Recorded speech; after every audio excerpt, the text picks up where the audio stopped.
Hi guys, it's Steffi from the Novelty Corner and I'm back to share with you my weekly wrap-up for the week of January the 8th to January the 14th. This week I participated in the Winter Biannual Bibliothon and I managed to read 7 books plus 1 short story, so let's get straight into the wrap-up. The first book that I read this week was Ready Player One by Ernest Cline, and this was for the category of read a book that a booktuber has recommended to you, and this has been recommended by many booktubers over the time that I've been watching booktube videos.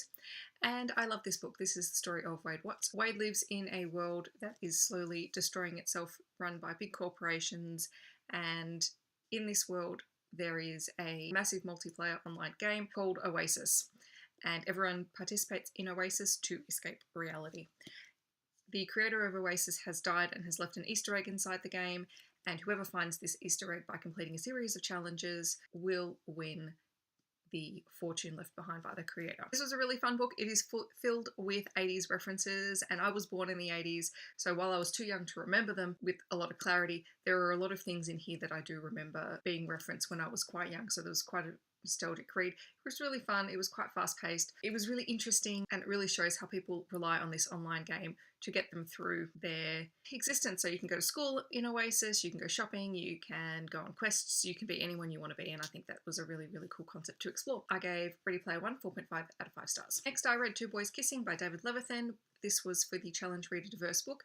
This book had also been recommended to me by a booktuber as well, so sort of fit into 2 categories, and there's a few books that do that, but I read it for Read a Diverse book and I really loved it. I gave it 4.5 out of 5 stars. This book follows a series of boys, some of whom are in a relationship, some of whom have been in a relationship, and some of who are currently trying to define their relationship, as well as one boy who is at a real loss with his life and is really struggling to come to grips with who he is. It is a beautifully told book. The main underlying plot through this story is the story of Craig and Harry, who are former boyfriends but are now best friends, and they are trying to beat the world record for longest kiss. So that's the underpinning story. Everything else sort of happens around this event. So this is the main event with all of these smaller stories happening and how the world record attempt is affecting all of the people around them. And it is really beautiful and lovely, and it is such an easy read. David Levithan did a fantastic job with this book, so if you haven't read it, I do highly recommend that you check it out. Be warned, there are some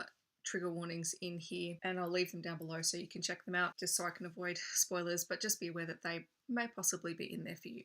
But yes, 4.5 out of 5 stars, great read. Then I read Heartless by Marissa Meyer, and I read this for the challenge of reading a retelling. This is an interesting book because it has very mixed reviews on BookTube, and I didn't mind it. I gave it 3.5 out of 5 stars. It was good. It's not the greatest thing I've ever read. This book is obviously about the Queen of Hearts and how she becomes the Queen of Hearts.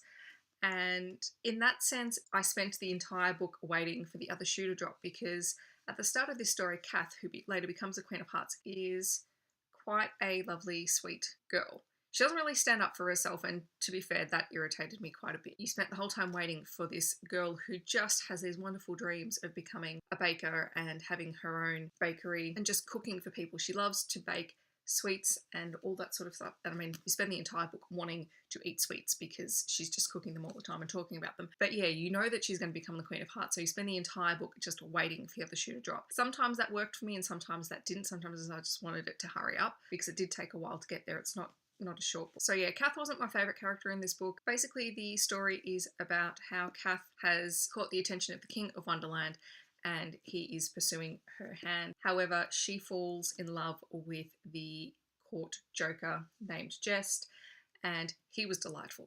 I loved Jest. He was probably the best thing about this book for me. And there is a really wonderful tea party scene in this book. That was my favourite scene in the book. There are a lot of characters that you will recognise from either the Alice in Wonderland books or the film. But yes, this was a good read. It's not, 3.5 out of 5 stars is pretty good. Entertaining. I'm still looking for my perfect Alice in Wonderland retellings. Then I read The Whispers of the Fallen by J.D. Netto. This was for the Throwback challenge. I think I chose to read a book with your favourite mythological creature. I went with sort of an angels and demons theme, and I know that they're not, well, one could argue that they're not mythological or not, but I'm going to.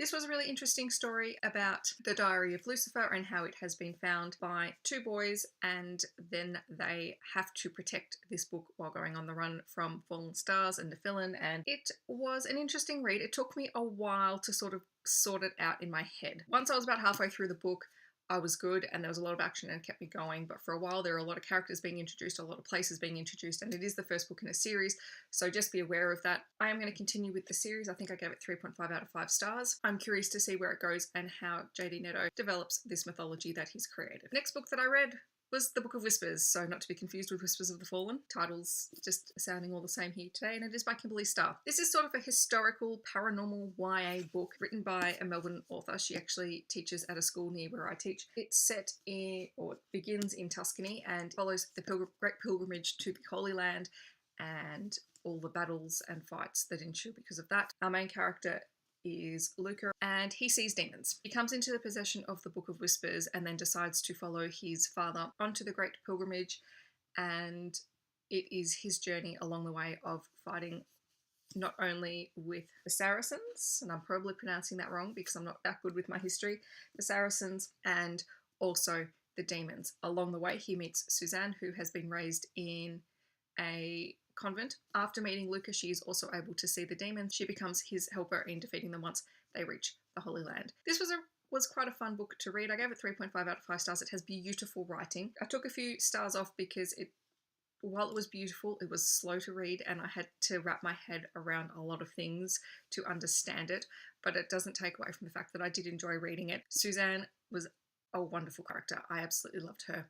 She was very, very strong, very, very determined, and then I read Stalking Jack the Ripper by Kerry Mansicalco, and that was the group book for the Bibliothon. It is the story of Audrey Rose Wadsworth, who is a lady of good standing in the community. She's 17 and she wants to become a forensic pathologist, and she studies with her uncle in his underground laboratory, which is frowned upon in society as such because she's a woman. Her uncle takes on an apprentice, Thomas, and together the three of them are trying to unravel the brutal murders of women in Victorian London. So this obviously has Jack the Ripper undertones. Parts of it were quite predictable, but the writing style was lovely. I did really enjoy reading it. The ending, while I predicted who it was, the ending was really creepy and really disturbing, and I really loved it. I really liked Thomas and as a character. I really liked Audrey Rose as a character. She was very strong, very determined not to do what other people told her. I loved that it had a bit of a Sherlock Holmes and Watson feel to the story. That was quite fun. It is definitely young adult, so be aware of that going into it. But I gave it 4 out of 5 stars and I really enjoyed reading it, and I'm so glad that I did. The last book that I read for the Bibliothon was A Darker Shade of Magic by V.E. Schwab. This book I read for the category Read a Book You Were Excited For But You Never Picked Up. I've had this sitting on my shelf for ages. I'm so glad that I read it. This is my first favourite book of 2017. I love it. I need the second book now. For those of you who aren't familiar with the story, it is the story of Kel, who is a Antari magician, and that means that he can travel between the 3 Londons. There is Red London, which is the London that Kel is from, Grey London, which has no magic, and White London, where magic is controlled by the people. So in Red London, magic is embraced by people. And there used to be a Black London, and Black London doesn't exist anymore, and there's a mystery around that. This was fantastic. Kel was awesome. My favourite character in this book was Lila, who he meets throughout the story, and she is a girl who just wants to be a pirate, and I can get down with that. She's awesome. 5 out of 5 stars for this book. Must get the next book. Third book is coming out this year, so obviously I've read this in time so that I don't have to wait too long for the third book. Definitely pick this up if you're a fan of fantasy books. And can we just talk about this cover? This cover epitomizes everything I love about book covers. This is just gorgeous. And the last thing that I read this week was a short story by Sophie Carlon, who is a booktuber here on YouTube, and I'll leave her channel down below, and it is called Burn. And this has a really gorgeous cover. It is the story of a man who literally burns. And this was just a really ethereal read. I love the descriptive language that Sophie Carlon used.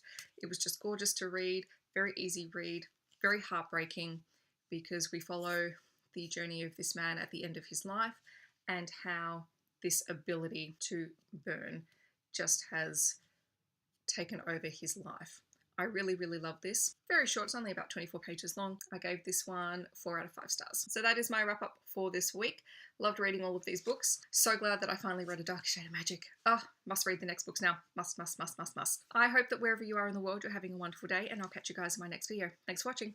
Bye.